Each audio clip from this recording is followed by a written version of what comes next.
আমি বিশ্বাস করি যে আপনারা যদি মুসলিম হন এবং সত্যিকার অর্থে যদি ইসলামকে বিশ্বাস করেন, আমি এতটুকু কনফিডেন্সের সাথে বলবো যে আমার সাথে শারীরিক সম্পর্ক যেটা বলা হচ্ছে এটা কোনো পুরুষেরই নেই। নিজেকে নেককার নিষ্পাপ প্রমাণ করার হাজার উপায় আছে। আপনি কে আমি জানি না, কিন্তু আপনি যেভাবে কোরআনকে ছুঁয়েছেন, কোরআনকে ধরেছেন, মাথায় কাপড় দিয়ে আপনার সিনা খোলা রেখে জনসম্মুখে মিডিয়ার সামনে যে আপনি যে কোরআনকে নিয়ে যেভাবে কথা বলছেন, আপনি কোরআনকে স্পর্শ করার ন্যূনতম যে আদব, সে আদব রক্ষা করেননি। আপনি কোরআনের সাথে বেয়াদবি করেছেন, কোরআনকে অবমাননা করেছেন। আপনি নেককার সাজতে গিয়ে আপনি বেইমানি করেছেন। কোরআন এমন কোনো ঠুনকো জিনিস নয় যেটা হাতে চাইলেই ছুঁতে পারা যায়। কোরআন এমন একটি নিয়ামত, এমন একটি আল্লাহর আমানত। আল্লাহ তার শ্রেষ্ঠ বান্দাদেরকে এটা উপহার দিয়েছেন।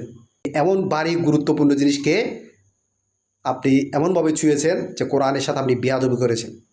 এটা কোনোভাবে গ্রহণযোগ্য নয়।